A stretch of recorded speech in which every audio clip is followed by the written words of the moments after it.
Hey, my brothers and sisters, how y'all doing today? This is the Missouri Country Boy coming to you from his home in Springfield, Missouri.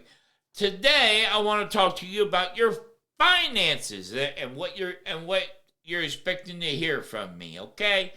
You know, a lot of us don't have the best finances in this world. Take me, I never had the best finances in the world for 50 years. 30 years of my life since I've been living on my own and stuff, my finances have not been the best. But I took control of them about 3 years ago, maybe 4 years ago, when I got into trading. Actually, I've been in trading about 5 years now. So yeah, about 3 years ago, I took control of my finances. And as I took control of mine and my wife's finances, and I got it all corrected now I started investing. I got my finances in order, and I've helped a couple of my wife's friends and my brother with their finances too, to try to get their finances in order just by telling them, if you pay this off, you do this, you do that, and they're like, okay, then and what? I said, well, then you'll have that money you're paying on that, you'll have that to do other things with. And they're like, I never thought of it like that. I said, yeah, so why don't you get that paid off quicker and stuff? It's not that hard, but the truth is, my brothers and sisters, I want to talk to you traders out here, those who do day trading. How many of you take care of your finances? I understand you know how to handle risk management in your trades. I understand you know how to handle risk management when it comes up to your trades. But do you know how to handle your finances in real life? Because what I mean by real life, I mean in everyday living. Your expenses. How many of those expenses, how many of those credit cards, how many of this, how many of that you really don't need? That if you got rid of, you would have more money to do other things with. Like investing. I believe everybody should have an investment goal.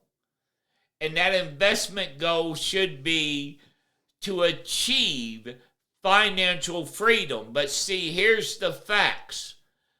Financial freedom. A lot of people just want to achieve freedom. They run and they look and they start doing trading. They start making all this money, and they're like, hey, look at me now. But yet when you look at their finances are crappy. They're spending money on stuff that they shouldn't be spending money on. Buying ridiculous cars or ridiculous watches. Don't get me wrong. If you buying a watch because you're making an investment into that watch, that's a different story. And what I mean by that is most people will go in and they'll pay $50,000 for a Rolex watch because they know later on down the line that as it depreciates, they'll get about anywhere between 20 to 30, maybe even $35,000 for that watch later on down the road because of what type of watch it is. That's why they buy it. It's an investment with their money. And they can wear it. They can show people their investment. Other people do land, real estate. They use real estate as an investment. Some people buy cars. They buy cars. They see an old junker, they buy it, they fix it up, and they sell it for a little more money than what they originally bought it for. And they do that, and they feed their finances with it. But then we got the cost in your finances. Now here's the boogeyman. Here's the John Wick that people don't like to face. And those that do face him end up knowing that they can whip him. And that is the spending part of your finances. How much of that are you spending that you don't need to be spending? That you could be saving in another manner, in another way, whether it be leaving it in your trading account and just allowing it to accumulate, putting it in a interactive brokerage account, or a Moo account, a Webull account, or a Charles Schwab account, or a Vanguard account, I don't care, or a high yield interest savings account to make a little money off of it. You know, there's a lot of things you can do. I will never tell you use a savings account, though. Don't never use a savings account, and this is the reason why.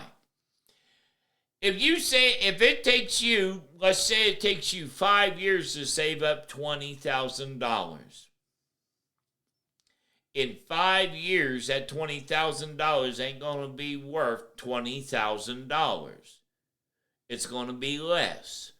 Yes, you will have $20,000 in there, but you may only have $18,000 worth of buying power to it, meaning that you can buy $18,000 worth of items or whatever. But you're not going to have the full $20,000. And a lot of people be like, well, why? That doesn't make no sense. I mean, if I put $20,000 in there, when I take it out, there's still $20,000. Yes. But you're not including interest, the interest rate of the day. You're not including taxes you'll pay. You're not including inflation of the day, which means prices are higher. You're not including any of these things while you're saving all this money in a savings account. You're not including none of it. But if you choose a high yield savings account, like I saw Capital One has one, but I don't.